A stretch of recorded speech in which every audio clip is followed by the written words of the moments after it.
All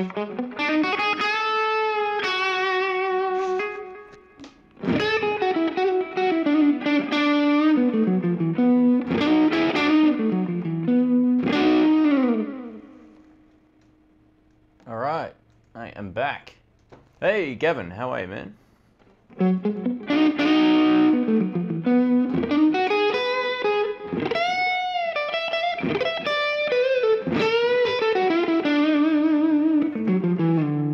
I tried streaming before and I realized I had my stream set to unlisted, which wasn't very helpful. So let's try this again. All right, we've got Dale from Texas. How are you, man? Vex City? Vex City? I don't know how to say that, sorry, dude.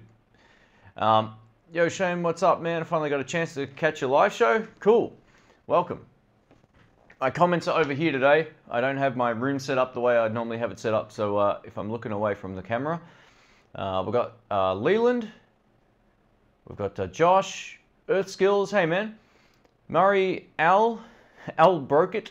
JD. Extra self-storage Red Bluff. Well, interesting name. That's cool. So we're playing Big Red today.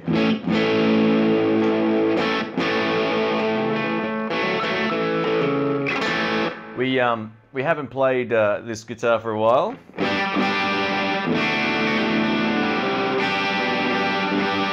What I'm going to do is just give it a quick tune while we do the shout outs here. Dale, how are you, man?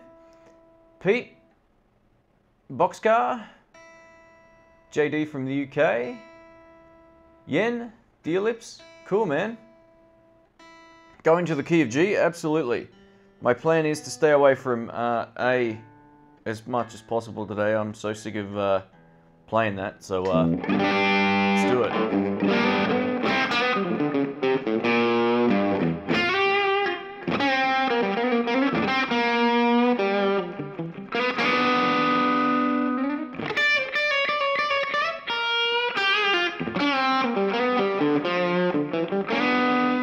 G's a good blues key.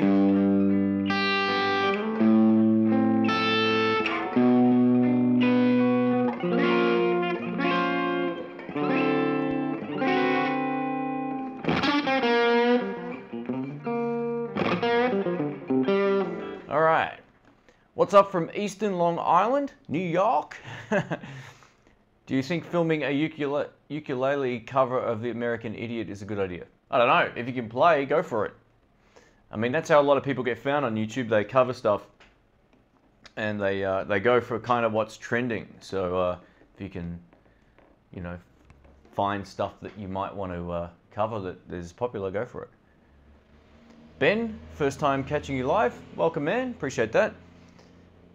I've just finished shooting a demo, actually. I've got the Fender Champion 100. It's a 212 solid state amp on the floor, and it's actually pretty cool. Unfortunately, though, like to do a live stream with an amp like that, it's pretty tough because I'm just going to get like microphone distortion on my shirt mic. There's no other real way around that. I'll have to work something like that out at some point. Maybe I can, you know, put it out in the other room and mic it up or something. But yeah, it's one of those things. Sorry, John. Bloody live streams at work while I am at work, sorry, and can't watch. You were taunting me on purpose. Absolutely, man. I saw you had a new guitar too. That looks pretty cool.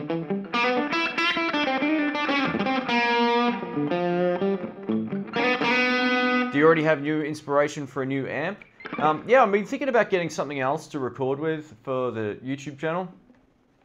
And it's either going to be something different, like completely different, or and not too different, like still something that I like. I don't mind some of the 20 watt, I think, or 18 watt boogies. My friend has actually got one of them. They're pretty cool. Or I'm gonna get like a Peavey, not Bandit. I already got enough of those, but something like a classic 30. I nearly bought one of them a while back, actually.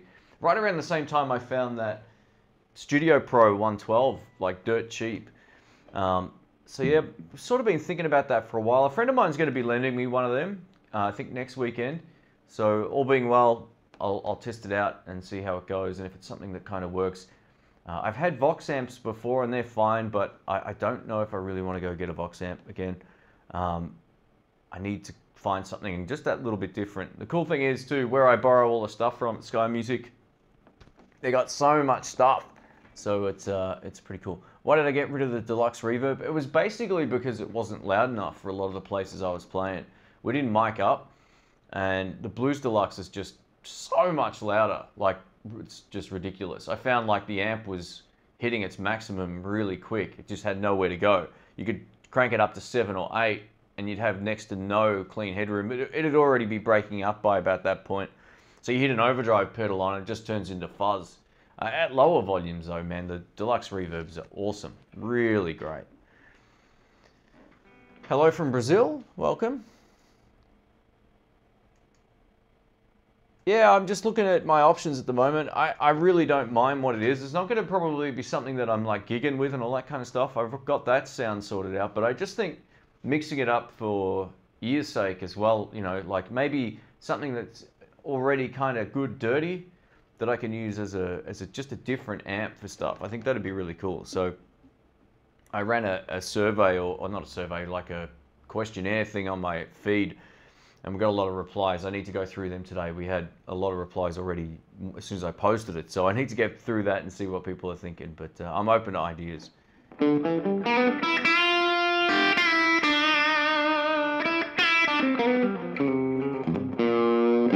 doing a festival this coming Saturday with Rick and Brian and all those guys, so hopefully I can film that if it's all good, and hopefully have some good footage from that gig. I might take this guitar, it's been a while.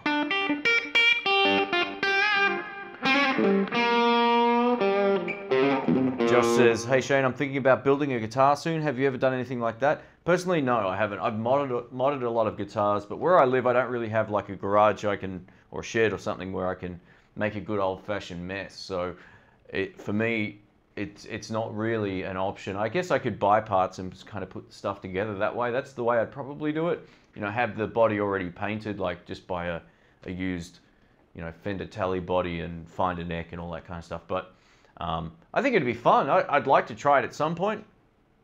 I just haven't really had a chance to do that or make time for it, really. It's just not, where I live, it's not really a practical thing for me to do. But yeah, you know, if you're into it, go for it. There's nothing wrong with doing that at all. You can kind of customize every aspect of it, which is great as well. Even some of those cheap kits you can find, you know, all the parts come together. You can kind of just grab the pickups, throw them in the bin, and grab whatever pickups you choose to use, which is great too, so go for it. All right, we've got Cheddar here as well. How are you, man? Pedro? Boogie Lone Star. I think they're like, aren't they like $5 grand, those Lone Stars? I could be wrong, but they're pretty expensive here.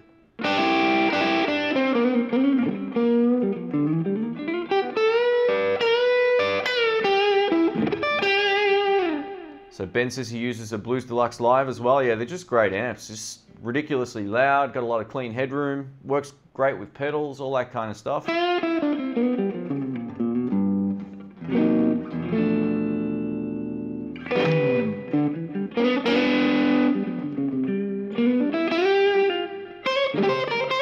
Ben says he's got a PV Classic 50 and he loves it. That's awesome. I demoed a friend of mine's Classic 50 probably 5 years ago. It was pretty cool. It was a cool amp. I really like the 30s. They're kind of like the same size as a Blues Junior, but louder. And I reckon just maybe a fatter sort of sound. I'm not too sure what it is. It's probably just the extra headroom in the actual power. They're not going to sound that much louder side by side, but I think they handle maybe the drive channel's just got a bit more mids or something. I like that. Hey Joel, thanks man. Joel just used the super chat. Thanks for that. He says, do you think Gibsons are falling out of favor in Australia? Not many shops stocking them, especially the 2018 range. I don't think people can justify models every year. Yeah, let me tell you a little bit about what's going on with Gibson in Australia. The company that owns the distribution rights own a couple of they own Gallons here, which they're the importers. They also own Allen's/Billy Hyde's now as well. And you might notice Allen's/Billy Hyde's don't sell any Fender gear if you live in Australia. So they're basically cornering themselves into just selling that one particular brand, which means they'll probably close back down. we had we had companies buying out guitar shops, and then they went broke, and then another company that was still left bought out those guitar shops, and then they went broke. I have a feeling the same thing's going to happen here. One brand's not enough. Although they still do sell acoustic guitars, I think Gallons might remain as the two independent shops in Melbourne, but the rest of them are probably going to go broke at some point. Every time I walk through those shops, it feels a bit of like a ghost town in there. So they probably won't they probably won't last too long. So I just think like the prices are getting so ridiculous most of the time with some of the Gibson stuff, that's probably shooting them in the foot more than anything, and the reliability. I got sent a photo on Facebook last night, and this is a brand new Gibson SG. Let's see if I can find this, because I want to show you. I'll see if I can dig it up. I get a lot of Facebook messages, but I think stuff like this may actually be part of the problem here as well. Basically, it's just a little thing, right? Like it's not a huge thing, but let's check this out. I got to bring this up so I can see it. Let's have a look here. See see how like where it says SG, it's not straight. It's literally like off center, kind of. Like the point is going to the other side. It's stuff like that that is probably killing them as well. And in Australia, I should point out too, we have no troubles at all getting lots of Japanese guitars and all that kind of stuff as well. So I think, you know, we're kind of lucky like that. I can pick this up for $2,500 less than a Gibson, and it's great. I think an orange HT30 might be a good one for you. I actually played one of those orange amps a while back. It was kind of like a Fender-y clean tone, which was nice. I don't even know if I got onto the dirty channel, but it definitely sounded pretty cool. Are the Maton guitars better than Music Man guitars? They're just different. They've got a different vibe about them. I don't know if they're a better instrument. The one thing I don't like about a lot of Maton guitars is their fret size is usually pretty small. I've owned an acoustic guitar. I've played lots of their acoustics. The frets are way too small for me. I don't know why they don't put larger frets on their instruments. The Music Man guitars are actually really good. I haven't played one of those that have been bad yet. So there's in terms of right-handed guitars, there's way more to choose from the Maton range than basically lefty. You know, I've only played I think one or two left-handed electric guitars from Maton. So, yeah, it's just more about the visual thing. Like, they're good quality instruments, there's no doubt about it, but they're a very different sort of guitar to a Music Man. That's the way they got more of a, as beautiful as some of the Matons look, they kind of have a bit more of an earthy / homemade kind of look. I know that's not maybe the best way of explaining it, but that's kind of how it feels. Whereas the Music Mans are generally pretty polished, you know, they've got a really polished kind of look. What are my thoughts on Gretsch Electromatics? Yeah, good. I've played a few. I put up some demos recently from Jerry's when I was over there of the Gretsch guitars. Tone-wise, they're all great. I think the White Falcon's just a little bit too big for me. Like, it's too big this way. This is big, but it's big in a different way. It's still thin. You know, the White Falcons are really big, and I find like some of them are really hard to get up past the 12th fret. So I think it was, what was it called? My voice is a bit funny today, sorry. I put up a video, it should be my second most recent Gretsch video that I had up on the channel. Not the White Falcon one, but the one prior to that. The Streamliner. The Streamliner is an awesome guitar. I can highly recommend that. Definitely check that one out. Have I ever tried a 2-rock? Yeah, I owned 1.5 2-rocks. I owned a Studio Pro 22. It was a great amp. I probably should have persisted with that a little more, but I missed that Fender chime on the tops. It doesn't have that, which is fine because it's a different kind of amp. It has a lot of other great qualities about the sound, but I really missed having that Fender sort of chime. So I sort of sold it. The other reason I sold it too is because I was lazy. I didn't really like the whole head and box thing. I just prefer to carry an amp. I kind of wanted the Studio Pro 22 combo, but they didn't have any left. And I don't think at that particular time, the shop I was buying it from were getting any more. Like, and that was the only new one as well. So I like buying stuff that, if I buy an amp from a shop, I prefer to get one straight out of the box than one that's been on display, you know, just because I'm OCD like that initially, and then I don't care. But yeah, and then I also went and got a Studio Pro 35, which was a really cool amp, but it had lots of rattles and it made a lot of weird noises. So I just took it back and got my money back. And I'm glad I did, because when I got it home, tested against my Blues Deluxe with that Swamp Thing speaker, it was so like eye-opening. I went, wow, there's not a lot in this, you know. So great amps though, like great pedal amps, loud, like for 22 watts, they're one of the loudest amps of all time. They're really cool. I have a Squier with small frets. I got used to it. Yeah, you do get used to the small frets. There's nothing wrong with small frets if like that. It can feel good to play. The problem is they don't last that long. That's owning an acoustic guitar from Maton, especially with the small frets. I wore them out pretty fast, and that was one thing that I also had happen with my 52 Tally when I had to get that refretted, you know, all the way up and down because I'd wore out those frets as well. So for me personally, I prefer frets that are a little bit larger. But if you love the guitar and you wear out the frets, just put stainless steel in there. You'll never have to do that again. That's what's really great about it.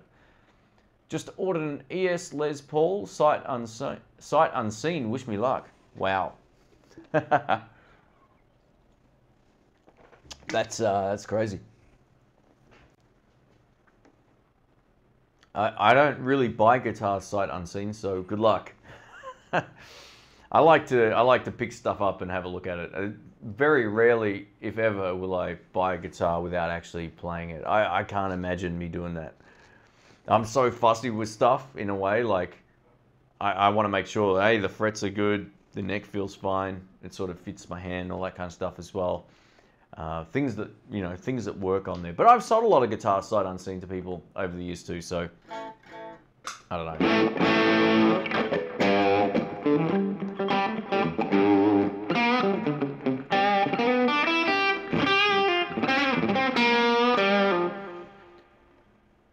All right, the Blues Bunker says, howdy in the blues. How are you today? I just got the live message. I'm doing well. How are you? Thanks for stopping in. My chat is over here, by the way. I know my camera's there. I'm in the middle of shooting. If you saw my room, it's crazy. I got crap absolutely everywhere.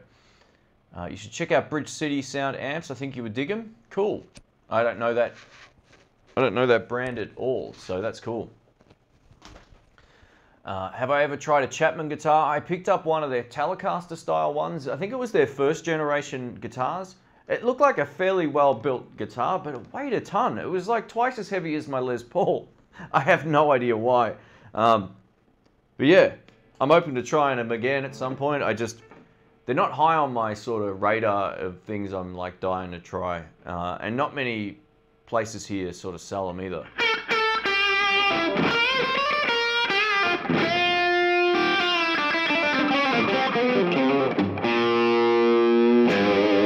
So my goal is to stay out of the key of A today.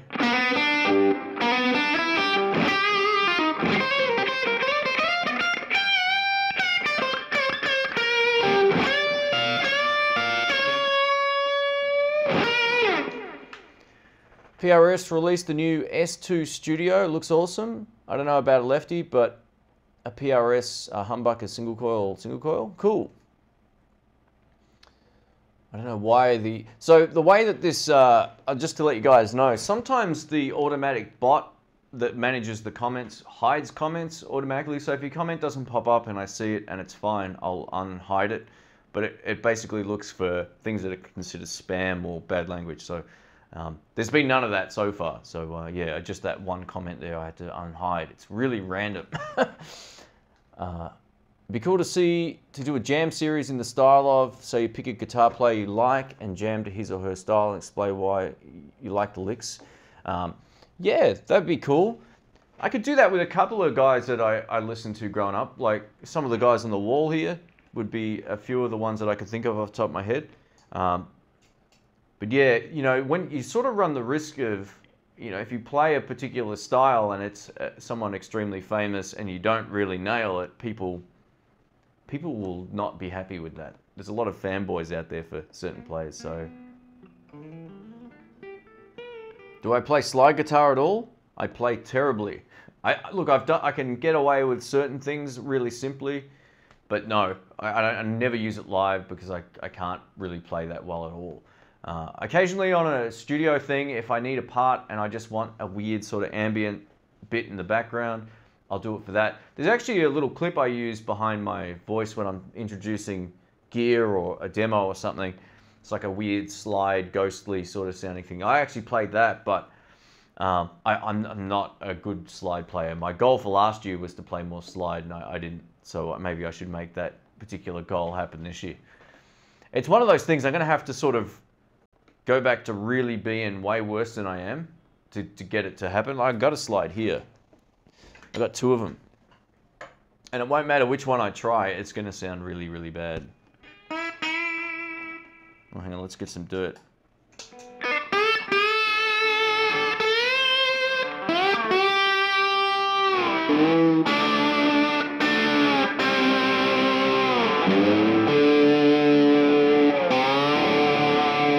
Yeah, I'm pretty sloppy with it. That's the... And the thing with slide that a lot of people don't realize is you have to play on the fret. So when you normally play like normal guitar, you know, you're between the fret, and that kind of makes sense, or in front of the one that you want to play. But you got to be right on the fret, so it feels like you're kind of behind the note a little bit. It's really weird.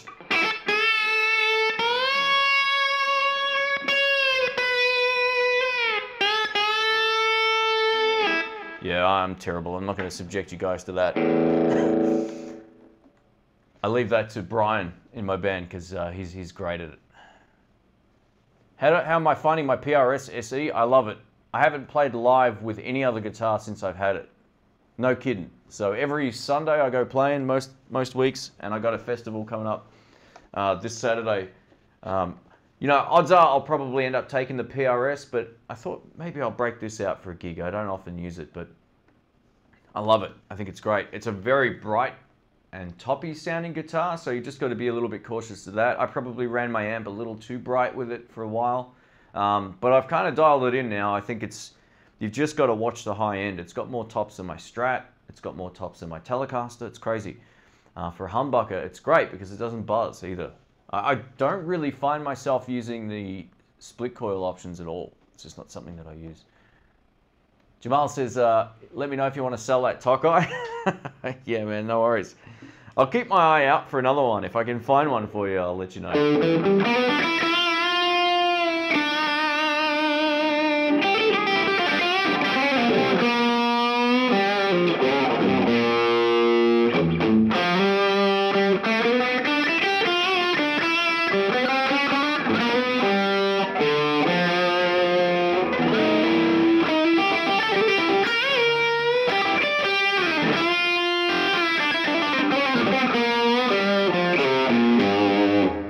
So that's the Carrera Overdrive and the Royal Flush. So how does the Tumnus Deluxe compare to the Dan Electro Pride of Texas? 2 different pedals, no doubt about it.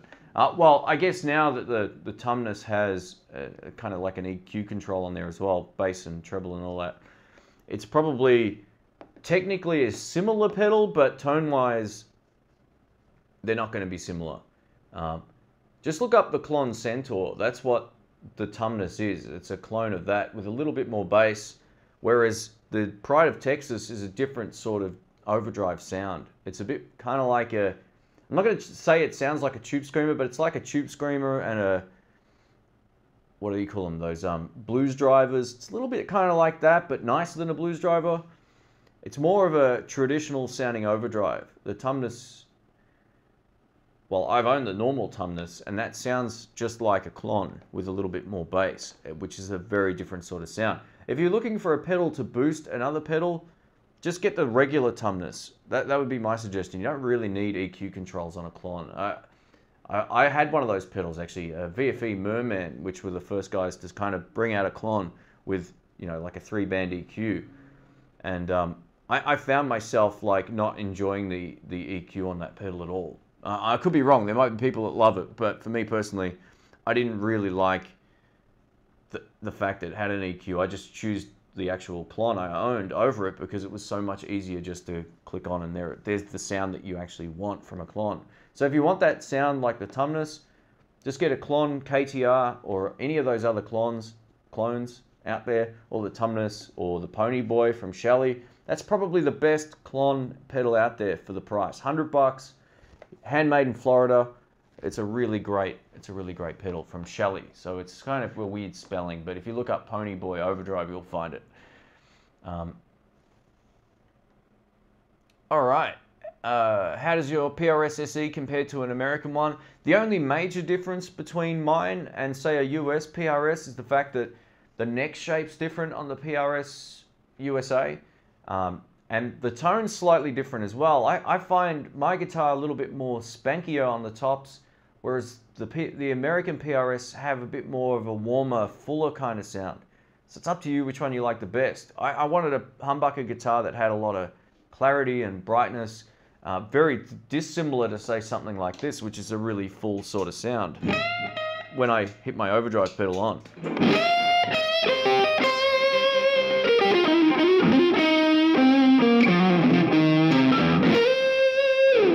My friend Rick actually bought a PRS Custom 22 the other day, and we went through probably 3 hours worth of guitars to find that particular one, and it sounded really, really good. His just sounds a little bit thicker sounding than mine. In terms of feel and action and playability, not a lot in it. It more comes down to the visuals, the neck shape, and just what kind of quality you like in the terms of tone. If you like a thicker, darker kind of sound. I actually did a shootout too. There's a shootout on my channel. I did it in December. But both are fine. Also, one big deciding factor is the price, obviously. Like, do you want to spend 5 to 10 grand, or do you want to, in Australia, or do you want to spend, you know, $1,000? You know, take your pick. What headphones are these? I got these for Christmas. They're the Audio-Technica ATH M20X, and they sound cool. I wanted a set of wired headphones for doing this sort of stuff. The wireless stuff is all right, but sometimes, like, it can be a bit of a pain too. So, where can you get the Dan Electro pedal? Where can you get the Dan Electro pedals in Australia? I've been asked that a lot. I don't know. I always say, like, check out their website. Hopefully they've got a list of distributors on Dan Electro's website. I don't know. I don't work for Dan Electro, but yeah, the best thing to do would be to check that out, see if they've got something like that. Odds are, what a lot of pedal companies are doing now, they're not really selling them in shops, they're just selling them direct, or you can probably get them from their website or from Reverb if they've got a shop on there or something like that. So keep that. Even look on Amazon. I'm sure you can find them on Amazon as well. Do I watch that pedal show? I've watched some of their stuff. I don't really have a lot of inclination to sit around and watch videos that go for 30 minutes other than live streams. I really don't. They're great guys. They seem like good dudes. They know their stuff. Great players. But yeah, that's it. Yeah, Klon Centaur is the 59 burst of pedals, it seems. That's from Matthew. Yeah, you're absolutely right. So the Klon's like ridiculously expensive and infamous for doing something that no other pedal did at its time, and now they cost an absolute fortune. Champ 600s are cool. Had one for 3 years. Fun little practice amp that gets nasty at low volumes. So yeah, the Champ. I don't know if I don't think I've played that particular amp, but in terms of the new solid state stuff, I've just reviewed, or I've just shot a video on the Champion 100, the 212, and I've also got a 40 in the other room as well. So that should be a bit of fun. I think they're pretty good amps.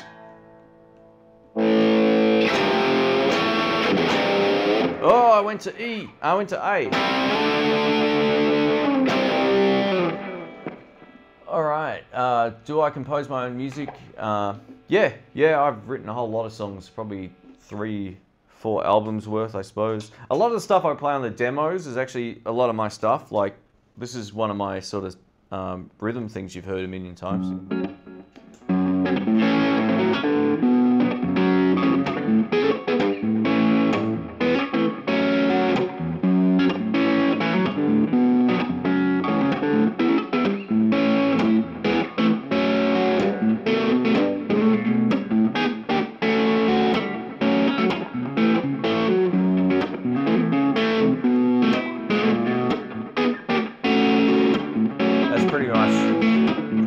The actual progression.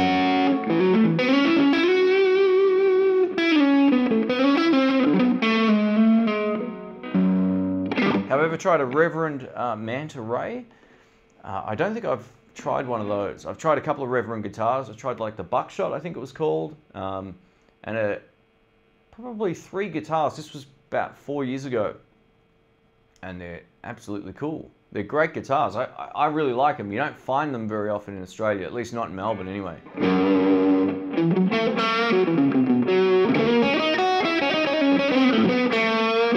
Am I gigging with my Bandit? I use it at the jam nights all the time. I also do take it to gigs. So when I don't want to take the Blues Deluxe for whatever reason, if it's going to be like a way too loud of an amp, I used to take the Bandit. But now I've got the Studio Pro, so that will kind of cover the lower volume gigs that I do occasionally. The Bandit will do anything, so it will do whatever the Blues Deluxe does, but generally solid state amps sound better at a lower volume. So, speaking of the PRS, do I use the split coil much? No, not at all. I find like the humbucker is just way clear. They're really, really clear. Do you think a Swamp would work good in a 65 Deluxe Reverb? Would it give it more headroom? Yeah, it would. The speaker that's in there probably has some early breakup as well. It would make the amp way louder.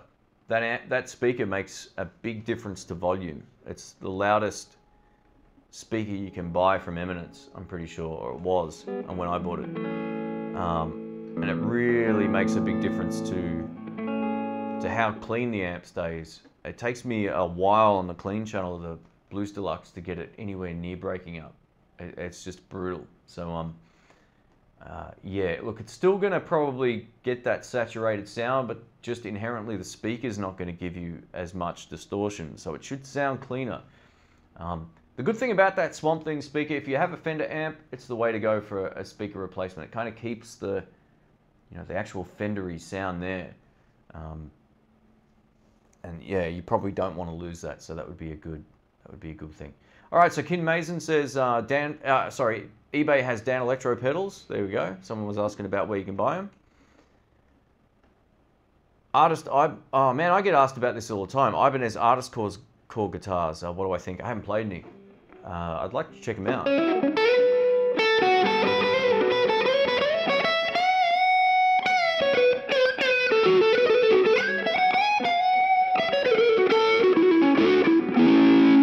Thoughts on Godin? I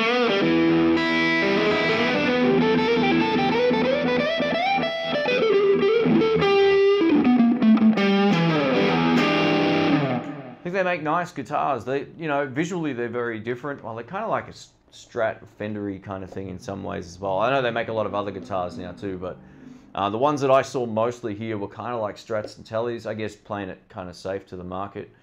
I know that particular company owns like Seagull acoustic guitars, Simon & Patrick and all that as well. They're all really good guitars. They're awesome. Made in Canada.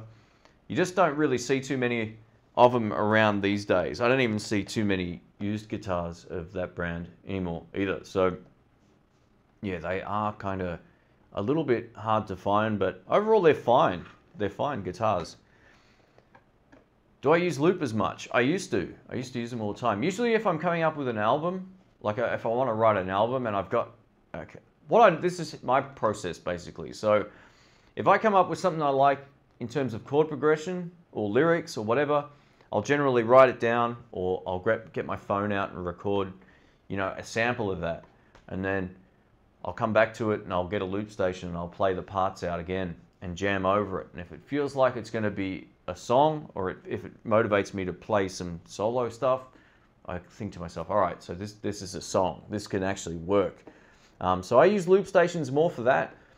Occasionally I'll just sit down and jam with them, but not that often anymore. I'd prefer to put on a backing track and play than use a looper all the time. Yeah, I find that sort of practice a little bit better, but loop stations are great for you, especially for your timing. If you can use a loop station and play a part, even a simple, note, and then click it with your foot and it comes back at you on time, you got good timing. It actually improves that kind of playing. Am I in a band? Yeah, I am. Yeah, I've been playing in my own band now since 2002 or 3 or something like that. Justin says, just joined. I can't believe how good your live stream quality is, video and audio. Thanks, man.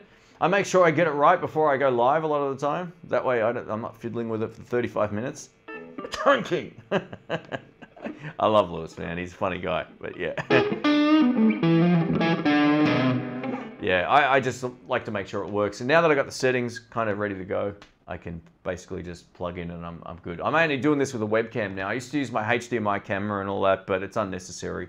The lighting's good in here. All that sort of stuff. I got a good audio setup, very simple and minimalistic, and it seems to hopefully work. So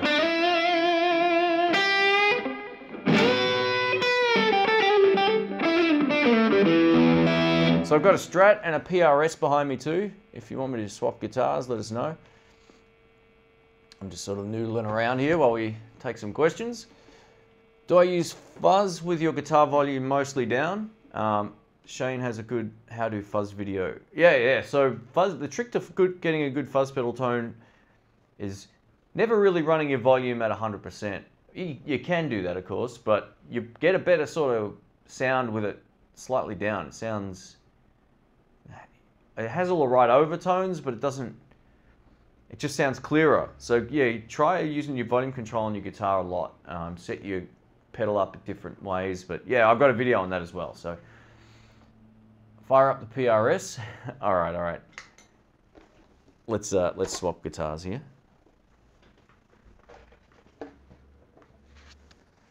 Let's grab this. It should still be in tune and all of that good stuff.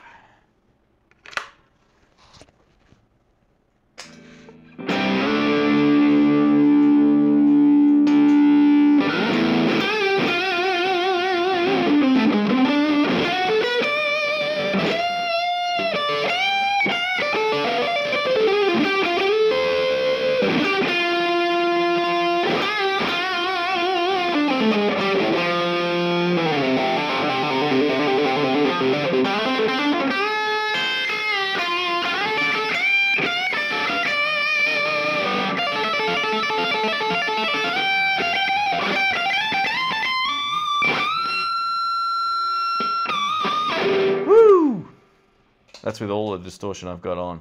All three stages of overdrive at least. All right, nice sound. Greetings from Costa Rica. Hey, thanks for joining in. Use a wah pedal at all? I use it all the time. I don't use it on every song or anything like that, but every gig I do, I have a wah pedal. There's a lot of songs that I do that its part is a wah part. And yeah, without it, it doesn't sound the same. I also like to use a wah pedal for soloing when I have nowhere else to go and I haven't used it up until that point. And then I'm like, wah pedal time. It sort of takes it to the next level. I love wahs. I reckon they're great.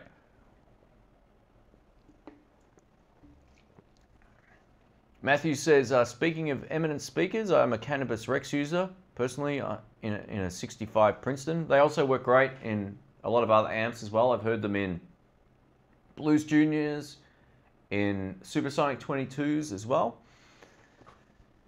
Yeah, a cool speaker. They roll out a little bit of tops, but it's kind of like in a nice way, especially in a Princeton, it probably will sound great. Gary Clark Jr. uses one, cool. Your sound is killer. Thanks, dude. Appreciate that. That's from, I was going to call you David again, from D. Snave. I don't know why I see that as David. Where's my glasses?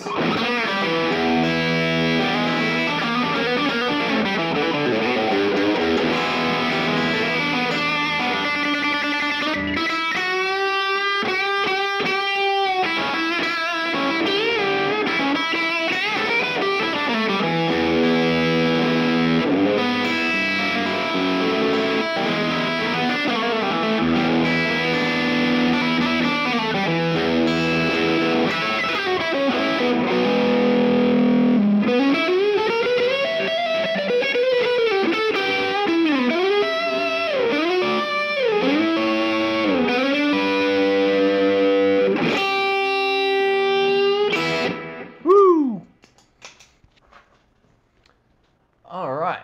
Speaking of, I already covered that one. I think my chat isn't. Yeah, there we go. It wasn't scrolling. It is now. All right. So play the PRS. Yep. No worries. Greetings from NZ. Man, you need to come over here and play at the Rotorua. Blues Fest had Chris Kane come over a couple of years back. Yeah, man. How great is that guy? I'd love to check that out, actually. That'd be a lot of fun. I don't know if I'd get invited to play over there. I don't think I'm like up to the level of those guys. Definitely not Chris, man. He's like just an absolute beast. He's a lovely guy too. I got to meet him last year. Really, really nice dude. Cheddar says, I'm noodling on my CE24, or SE, I'm guessing that's supposed to say. Oh, maybe not. Shane, I'm a huge Japanese guitar fan. I have a 92 Fender 54 reissue Strat and a 93 Orville by Gibson 57 Les Paul Custom. Beautiful. Have I tried the Oko Diablo or the Oko Gregor Hilden signature pedal? I haven't. Sorry, man. No, I don't know much about those. I think I've heard the name pop up, but I don't really know much about that. Or I haven't tried them, sorry, yeah. Mac Guitar Murphy, amazing. Yeah, man, it's great. A lot of people just think he's like I mean, his acting skills are pretty poor, but he's a great guitarist. Yeah, absolutely. I got one of his albums or a couple of his songs kicking around somewhere. He's a dude.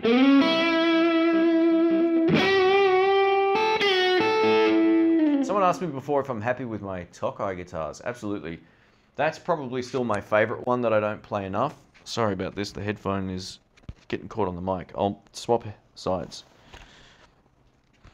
So yeah, the 335 is probably like my favorite one in terms of just actual like playability and sound and all that kind of thing. But I love the Les Paul in terms of like how it feels to play as well. It's a really great guitar.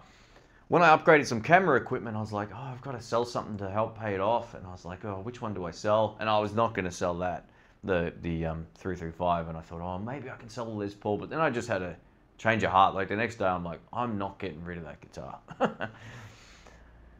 What's my favorite food to eat? If we're talking about like healthy and unhealthy stuff, that'd be two separate things altogether.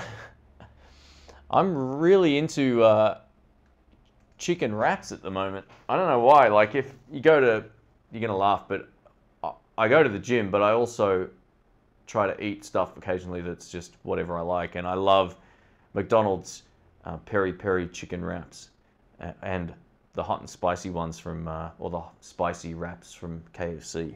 I won't go and eat the burgers and chips and all that. I'll just get one or two of those. And they're actually not too bad in terms of, you know, healthiness.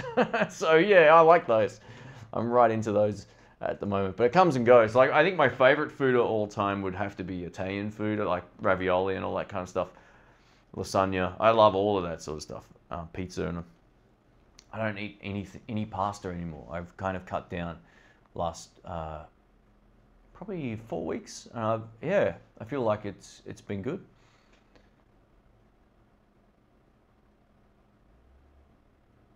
Hutch says, hi everyone, I just came to the movies to see The Post. Bye now, Blues on. Cool, man. Enjoy the movie.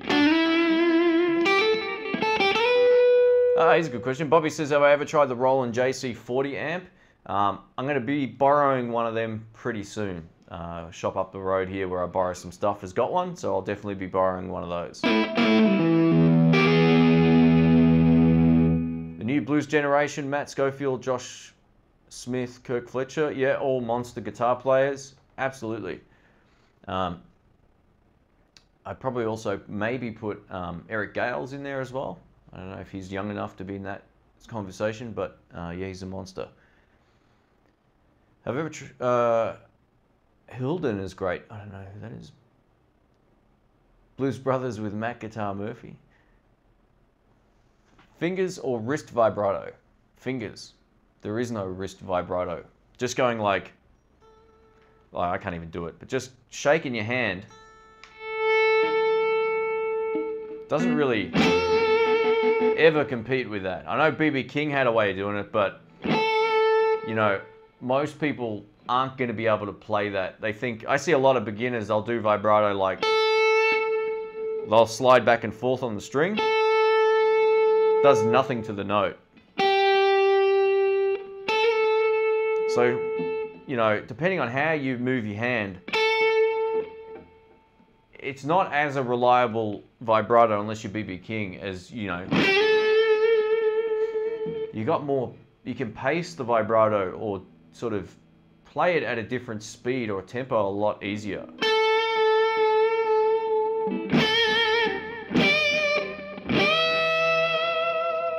You know, try doing that. You know, bend up and then play wrist vibrato. Good luck with that. So bend up. That's the way I'd approach it. And make sure when you're playing vibrato too, let me just bring up my other camera, my other screen here. I see this is another thing I see a lot of people make mistakes of when they play vibrato. So if you look at the way I do it, and I'm not saying mine's the right way, but it kind of is after watching lots of great vibrato players for years. See how like my fingers are on an angle, and they're also on an angle diagonally towards the pickup side of the guitar. So they're like coming in on an angle this way. That's how you want to play vibrato, right? You want to basically get on an angle, bend your fingers this way, and have them sort of facing down. You're going to get optimum strength by basically bending at the join this way. I see a lot of people have their fingers bent up this way, which is the worst way you can play vibrato. A, because you're using the bottom part of your pad on your finger, which is not good, but you're not going to ever get a good grip playing it like this. So if you play vibrato with your fingers bent, I can't even do it, but bent back that way, don't. Play it with your fingers bent this way, and also have your fingers facing diagonally towards the pickups. That would be my suggestion. There might be times where you do that the opposite way occasionally or something, but 9 out of 10 times people who play vibrato wrong are doing it with their fingers straight up and down. They got their join, their last join on their finger bent the wrong way, and they go like this. I can't even do that. It's horrible, right? So get your thumb locked in on the guitar, get your fingers bent that way, and if you've been playing vibrato wrong, like by going like this, it's going to take you less than a week to play it the right way, and you'll already be playing it way better, just to acclimatize to doing it a different way. So yeah, that would be my suggestion. But in terms of that BB King vibrato, he had a way of doing it that was pretty much very unique to him, and it worked for him. But I still have a feeling the way he did it, there's still a little bit of something else going on, that it's not just all in the wrist. Excuse me. All right, sorry guys. Solid state amps have their place. My first amp was a PV Studio Pro, loved it. I got one right behind me. I love that amp. I think it's great. My friend Brian's going to be buying the Silver Stripe one that I purchased off me for the same price that I got it for. So he'll be picking that up, I think, tonight or tomorrow. They're really great little amps. I took it out to the jam a couple of weeks back, and it was cool, man. Just put an overdrive pedal in front of it for the first set, and it rocked. Second time, I thought, you know what? I'm not even going to use an overdrive pedal. I'll just use the amp. I loved it. It sounded really cool. Are you much for learning solos note for note? Which ones are your favorite to play? Not really. Look, I've learned a couple over the years. Back when I first started, I learned some Chili Pepper stuff. Not perfectly, but I learned some of that. And it taught me a lot about timing and note choice and all that kind of thing as well. I learned like Sultans of Swing. I've learned a lot of Clapton's like blues licks from songs. I used to be able to play along with a lot of them. Not 100%, but pretty close. But I don't go out and practice like cover band sort of stuff. I just pick licks. So I've got when I recorded Chris, he played in Melbourne. I recorded the gig, and I've just been like picking bits and pieces out of that. And a lot of those weird sort of licks I've been playing lately, like the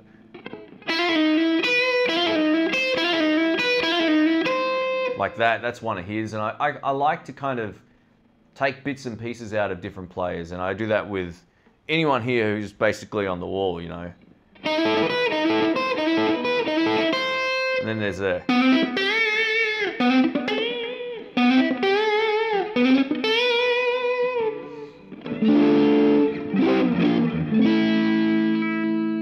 Let's try some single coil tones here. Oh, hang on.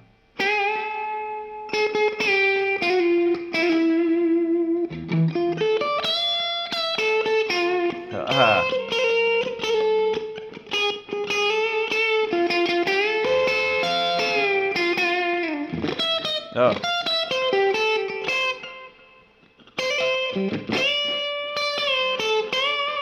I've forgotten how it goes exactly, but yeah, that sort of thing.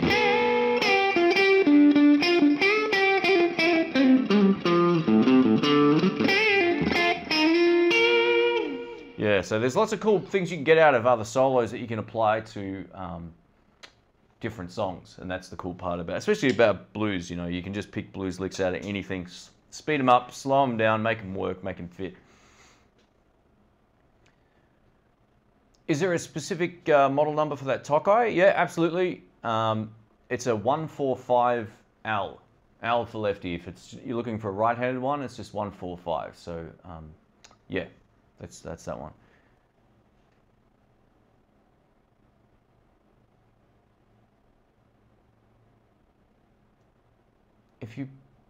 I know you're a fan of the Tokai Gibson copies, but have you ever tried the vintage Tokai Strat or Tally copies like the Breezy Sound? No, I haven't actually tried any of them. I've never actually seen a lefty. I've only seen a couple of like the newer Chinese-made ones, which are probably fine, but didn't really interest me as much.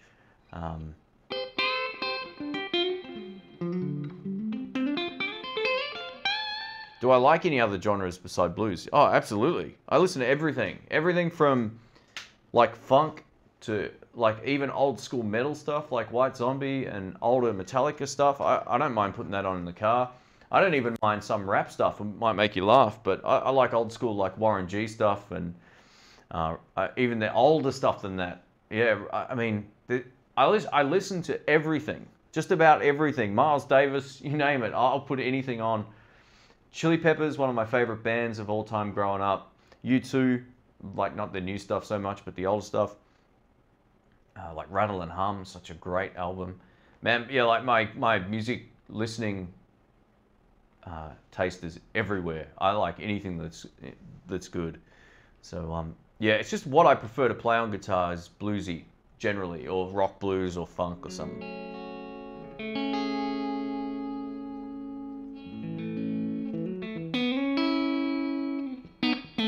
Outlaw effects, huh? All right, cool. I'll put it in my little things to check out. I don't know who they are, but thanks, man. Let me just pop this into here. I've got a whole lot of other effects pedals that have come in. And I think I've got like 3 more on the way, so... Oh, yeah, also, I should point out, the daily upload thing's done. So I'm basically doing 3 to 4 videos a week for a while now, cutting it back, and I think one of those will probably be a live stream every other week or something. Gilmour or Clapton? I mean, they're both great players. It just depends on... Listening to straight blues, I'll take Clapton. If you're listening to something else, probably Gilmour.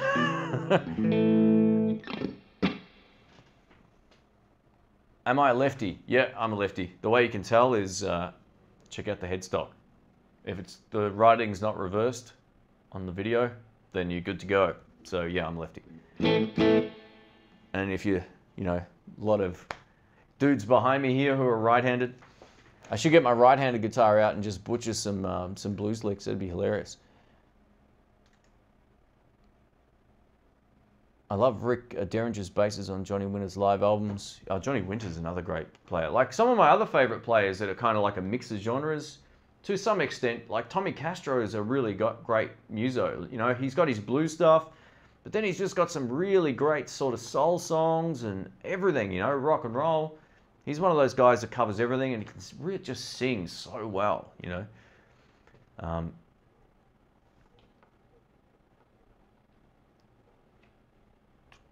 Outlaw Effects, Canadian? Okay, cool.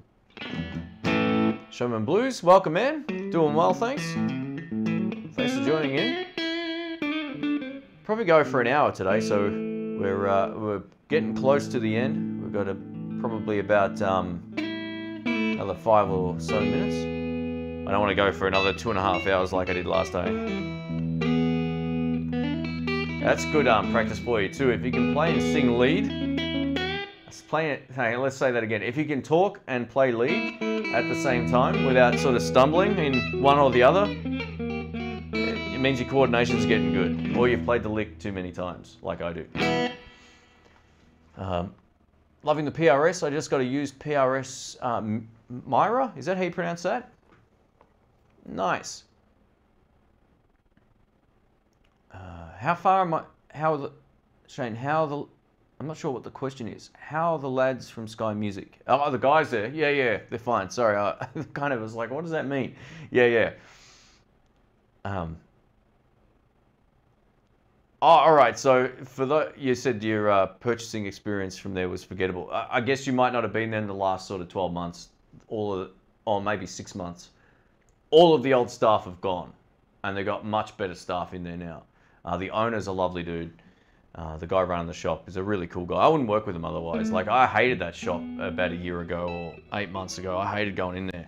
You'd go in there and you'd say, oh, I wouldn't mind, can I have a play of that amp? They go, oh, you want to buy it? They wouldn't even and then they'd tell you to turn it down, and it was awful. But they've renovated the place. They've got all new staff. The place is night and day. I hated going into that place for a long time. And I didn't go in there for a long time, but it's changed a lot. So, yeah, otherwise I wouldn't have anything to do with it if the old staff was still in there. They were just weird dudes.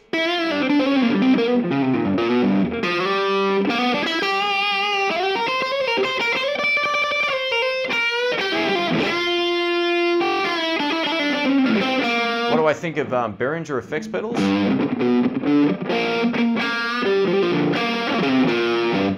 They got some really good stuff and some not so good stuff, but in terms of their dirt pedals, they're great. I was actually the first guy in the world to demo the original TO-800 pedal, which was like their original Tube Screamer clone. Great sounding pedal. They released a whole series of actually pretty good ones in there as well. A couple of them were noisy, but most of them were fine. A lot of people will say they're junk because they're made out of plastic, but tone-wise, they're good pedals. I would have no problems using 2 of those green TO-800s at a gig. And just having a great sound. I used to use it a lot live too.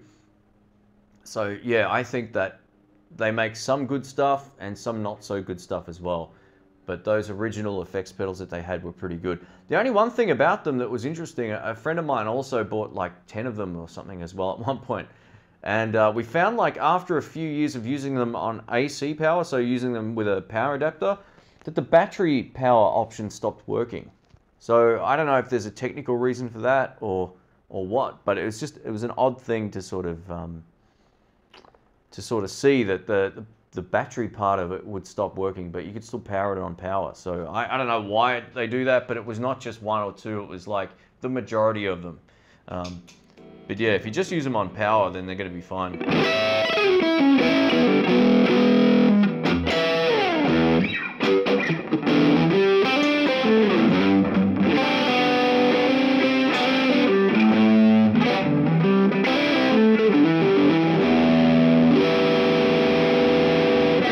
I need my whammy bar.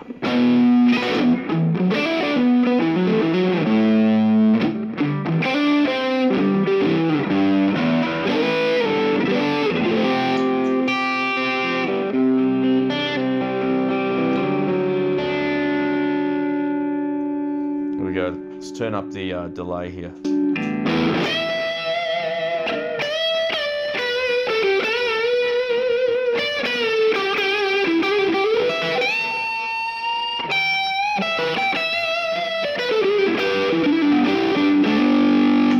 Split.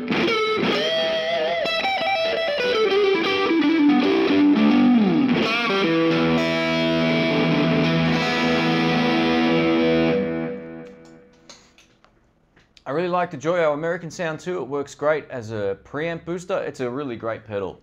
Those things are awesome. They work great just to be plugging straight into a recording console or interface, I should say, and just recording a guitar part, or we can use them into an amp, all that kind of stuff. They work really well. A lot of guys will send me messages saying, hey, I bought one of these pedals based on your recommendation. I use it into the effects loop of my insert amp name here, and it turns it into a Fender or whatever they buy, like the AC one or whatever. So yeah, they're really cool. Do you dread the slow blues when it's called a jam? I dread a bad slow blues. I love a great slow blues. So if you're on the same page as musically with a lot of the guys you're playing with, the slow blues is awesome. It's just awesome fun. I just hate when it's played badly and it's at one volume the entire time and there's no space and everyone's playing chords like, you know, they're going like a...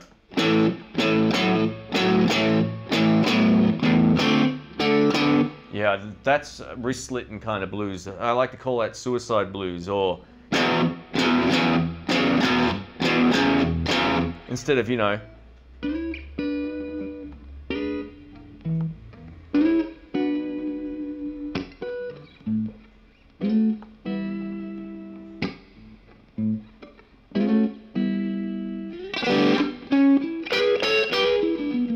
so yeah, the dynamic thing is a huge part of the enjoyment when it comes to blues. If it's just one volume, if it's a loud blues, the entire time it sucks. If it's a busy blues, the entire time it can also suck. Yeah, look, you sort of take the good and the bad when you go to a jam night. I try to organize it with at least 4 or 5 of the guys I know who can play, like Rick and Brian and Drew and the rest of the dudes, and Ryan.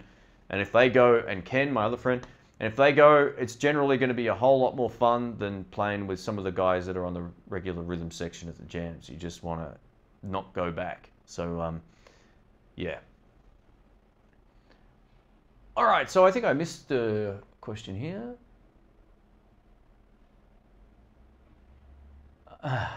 Space Jazz, yeah. Look, trust me, man, all of my friends hated going into that shop up until the staff changed. It is completely different in there. 100%. I don't hang around with people that are, you know, that I don't like. Let's just put it that way. And if that particular shop still had the same staff, I'd have nothing to do with them. I wouldn't even, I wouldn't want to borrow it or anything from their store, irrespective of how much stuff they had. I'm not that sort of guy. So yeah, they're very different in there now. Tristan says he's from Louisville, Kentucky. Cool. Wish PRS had block inlays or something. Don't feel the birds too much. I actually really like it. You know, like it. When I first saw PRS guitars, I was like, oh, it's, you know, the birds thing's a little bit too much, and I felt the same sort of thing. Like, what are they going for here? But you know what it is? It's unique. So if they just had blocks, it would be like everything else, or dots. I kind of like the fact they've chosen to do that. And the thing is, right, when you're playing the guitar, I'm never really looking at them. For my frame of reference is these dots on the top, which they've decided to use like a lighter color, which is awesome. So you can definitely see like where you are on the guitar. The only one I really look for is the dots on 12. Now, I don't really look for a lot of the other dots most of the time. It's weird how my sort of brain works. I think I subconsciously look at the dots without really kind of looking for them, if you know what I mean. Like, you see them, but you're not thinking, oh, that's the third, that's G. It's just there's that dot there. You know where you are. So, yeah, the birds thing's definitely different. I really like it. I mean, for an inexpensive guitar, you know, when you're thinking about everything else that's out there, there's nothing else that I've ever played that looks like this. You know, it is really, really cool. I had a few people say, oh, does it bother you that the back's got 3 joins? And I said, I didn't even notice. Because I don't care what that looks like. I care how it sounds and feels, and as long as the top looks good, I'm happy. So yeah, no, I love it. I love it, absolutely. And I think it grows on you too. Like my friend Rick, who's only ever played Telecasters the last 6 years or so, and a Strat, but basically just Tallies. He bought one as well. His looks like this, but with sort of like a flame red top. It's beautiful. Had a bad experience at Guitar Center. They didn't want to restring my new Strat to a lefty, even though they did it before. Even though they did before. So you asked them to restring a Strat? Like what, you were going to pay them to change strings on a Strat? Is that how that works there?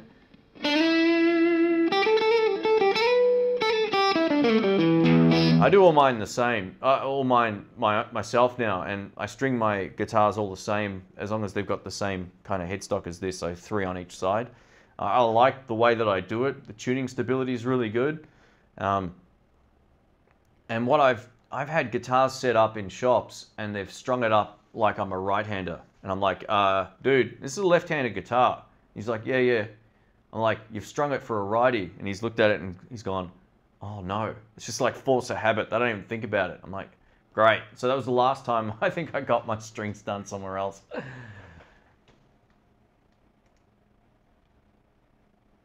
What's my favorite Italian horror film? Man, there's a lot of good ones. There's one I haven't seen for years that I've been trying to get for a long time. It's called Della Morte dell'Amore. It's basically like, it's kind of like a zombie-ish movie, but it's a comedy. It's great. I love Zombie back here. It's also called Zombie 2. There's a whole lot of just obscure Italian horror movies out there. My collection's insane. Maybe I should do a live stream on my DVD collection. You'll laugh. It's nowhere near as bad as it used to be, but I got a lot of crappy Italian horror movies. If you follow me on Instagram, I was going to say, I post up pictures of them from time to time. It's like, hey, it's crappy movie night. But yeah, the Lucia Fulci ones are usually some of my favorite ones. I think you know, Demons is pretty cool. Was that Dario Argento? I always get that confused. Anyway, yeah, I got some other funny posters coming up on the way too. I had a whole lot printed out.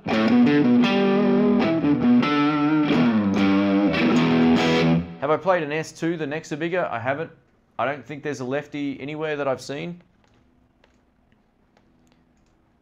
What do I think of Tab Benoit? Yeah, he's good. It comes up on Pandora a lot.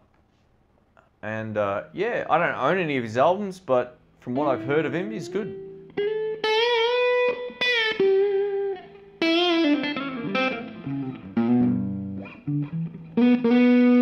I'd like to shoot the birds, but the tramper screen is awesome.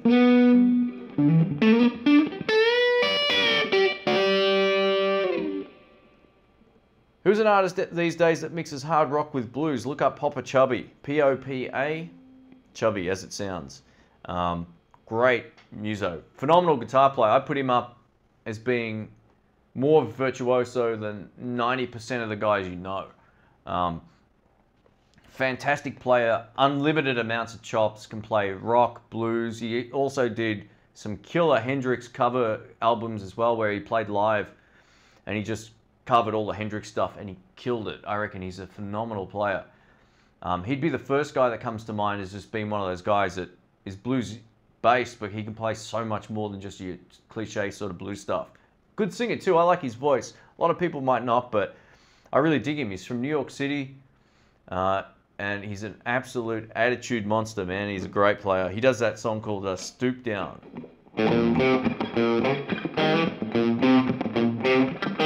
Sort of like a funk blues kind of thing, but man, just great grooves, and yeah, check him out. He's definitely worth looking up.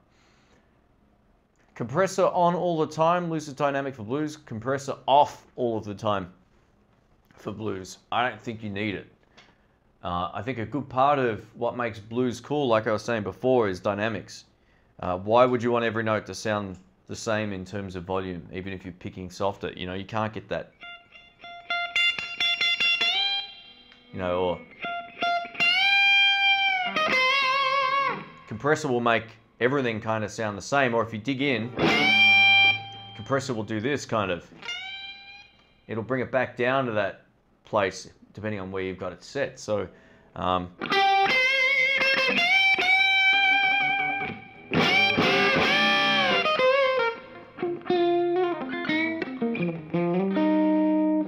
I could see using compression for rhythm parts, but at the same time, you know, you don't need it for blues. I don't think so. For funk stuff, if you're doing a funk groove, they're great. You can use them as a boost for doing solos. But yeah, you wouldn't leave it on the entire time. I'd be more inclined just to leave it off the entire time. Am I still doing IT stuff? I did 2 weeks of it last year, and that was it. right after I traveled, I got back and did some work. And that was funny because that's right at the point the YouTube channel went nuts. It went from, like, I don't know what happened, but I released like a series of videos all at once and the channel just went, phew. I was like, oh, that was good timing. So, yeah, I don't do it much, but I'm around computers all the time anyway now. But I'm using Macs these days more than I am PC, and I'm like a Microsoft qualified guy. So for me personally though, unlike a lot of YouTubers, I'm not going to say they don't have qualifications, they probably do, but I don't have a problem working if I need to. Like the year before last, I think I did 8 weeks of full-time work, which might not sound like a lot if you work full-time, and it isn't. But, you know, while I was still doing my YouTube thing, trying to get things moving. So every year's getting better than the last, and that's the goal. So if I ever need to, you know, I had some dental expenses come up a while back. I sold my gold top. And I'm starting to sort of regret that decision a little bit, but yeah, you know, if I have to, I can get a contract really, really easily just based on where I've worked in the past. So they're like, this is what we're paying. I said, I'm not going to do it for less than that. Oh, okay. So then, you know, I'm lucky. I'm in a position with my qualifications and experience and all that sort of stuff where I can get IT work at, you know, I could get a job by Friday if I needed one. So, yeah, but right now I'm not doing it.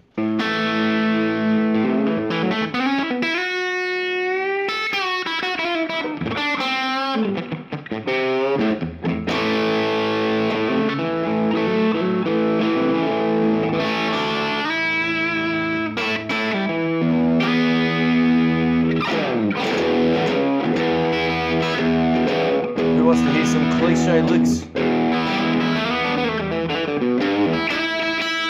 I don't. Oh. Jake asked me my thoughts on King Gizzard and the Lizard Wizard. Is that even a real band name, man? That's hilarious. I have no idea who that is. That's just too funny. And that's a tongue twister. Do I ever listen to Rory Gallagher? No. Not because I don't want to, I just never think to. That's one of those dudes that I've just never really listened to for no other reason than someone's never said, here, check this out, or go listen to this album. Or whatever. I've had Spotify for years, and I never think to look him up. It's just a guy that I don't think about. I need to sort of listen to him and find out what it's all about, because he's supposed to be, you know, the real deal. Cheddar says, Shane, are you getting hit by the demonetization a lot? Phil was saying the other night, tons of his videos are getting demonetized. Yeah, I have had that problem as well, but you find like once you appeal it in 24 hours, it's fine. You know, you lose that first day of views, but generally like, you know, I haven't clicked on one of his videos that doesn't have ads. Maybe I don't click on it quick enough, but a lot of that stuff is just coming down to keywords and things that it thinks might be triggering to their algorithm. So if he tries changing up some keywords, I've experimented a lot with it. I haven't had it happen much at all. I had it happen twice in the last 4 weeks, and within an hour it was fixed. So yeah, look, I think sometimes it could be some of the keywords he's using, not to say that they're offensive, but if they're all the same, for example, he might have some troubles with that, because YouTube's going to be like, well, hang on a sec, this has got the same keywords as every one of his videos. What's going on? And I can check all that stuff too. If he needs a hand with it, I'll help him out. I did have problems with it. Every video I was uploading for about a week had that problem. And then by the second week, it was like every few videos. And then it was weird. I'd have a green. It would be fine when I launched it. And then a couple of hours later, I would get the yellow light, which is what he's talking about. So yeah, it's fine. Once you appeal a few, it teaches the bot not to flag that type of video again, and I'm sure if he's appealing them, which I'm sure he is, then he's going to be fine.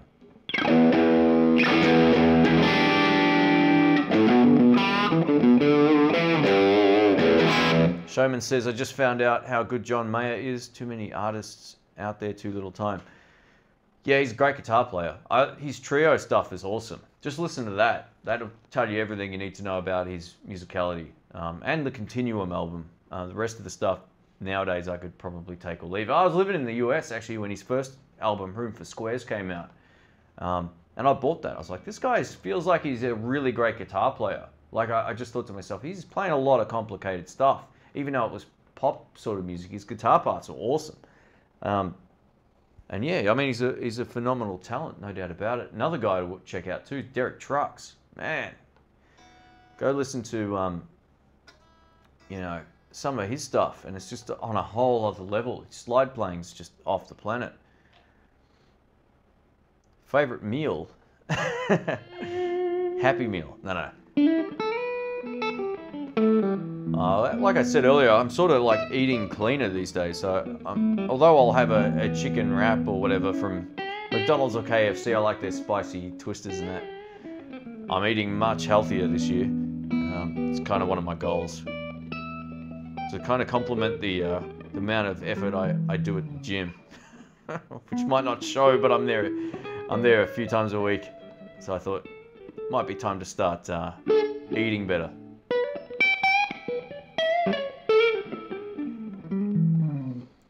Cheddar says my channel's about to hit 10,000 views, so here come the ads on my channel. Maybe I can save up for a burrito with the revenue for the whole year. Yeah, look, YouTube it's hard to do really well, and like, not to dishearten you, but if you're getting less than 500,000 views a month, forget about it. Just keep doing whatever you're doing behind the scenes if you're working or whatever. Yeah, look, some months can be better than others and all that as well, but you really need to get a consistently high amount of traffic to do YouTube full time or to want to leave a job. Mine took up until about October for me to go, you know what, if it stays around here, I'm actually going to have a half decent year.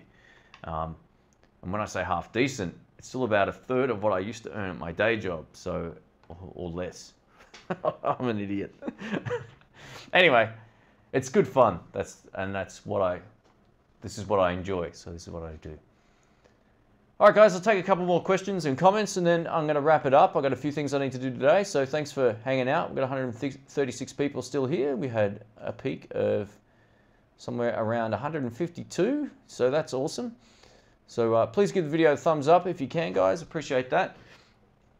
And I haven't really played that much guitar tonight. I've been chatting a bit, but this is through my Blues Deluxe going into my 2-Notes Torpedo, which is modeled on my Swamp Thing.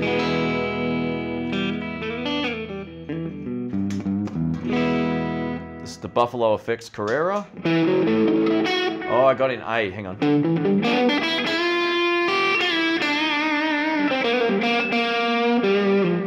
Then I've got the left side of the Royal Flush, which is like the higher gain side.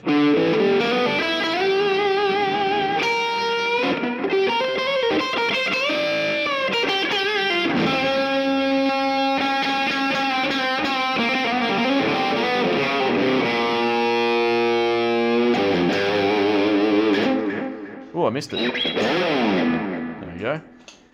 Am I going to be buying that Harley Benton? So if you follow me on Facebook, I posted a picture of one of their sort of Cabronita style Telecasters. It's like 180 bucks. And I thought, you know what? There's a bit of hype around this brand. I kind of felt like I should do like a brutal review of it and see if it actually is any good or whether they're just absolute junk. Being that it's a lefty, I could probably flip it pretty easily if I decided to sell it. So I thought maybe I'll give it a go. All right, guys. I'm on the juice diet for the next 60 days, trying to lose a shade and a half. If you're talking about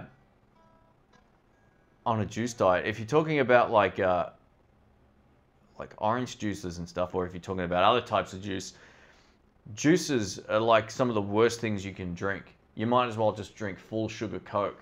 It's so bad for you. Don't drink lots and lots of fruit juice. It is just terrible for you. It's bad for your teeth, which I shouldn't say that because my teeth aren't great, but it's bad for you, everything. It like gives you a massive insulin spike and all that kind of stuff. So fruit juice is really not very good for you. I would totally avoid that. So I'll do one more riff here and we'll get out of here.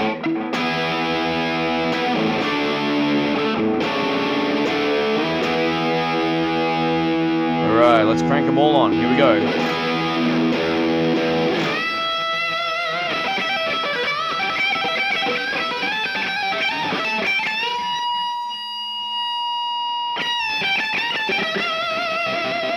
night from frigid northern Canada.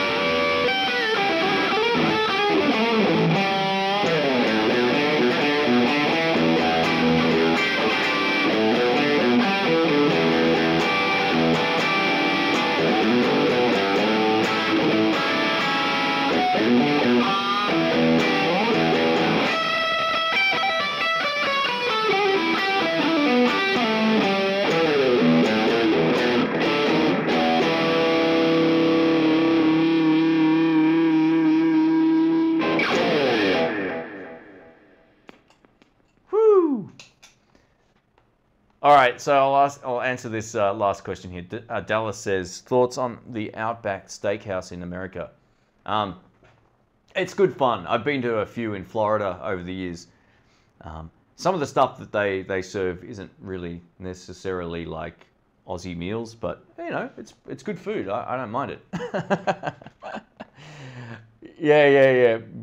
There we go. Blooming onions aren't even Australian. Yeah, absolutely. So there's a lot of food on the menu that I wouldn't consider Australian meal, but you know, when you're in the States, no one's going to know unless they've been to Australia before. So, all right, guys, rock on. Have a good night. Thanks for. Hey, we've got some more folks joining right now as well. So Woodessa's Guitar Mods landed in 27 Music.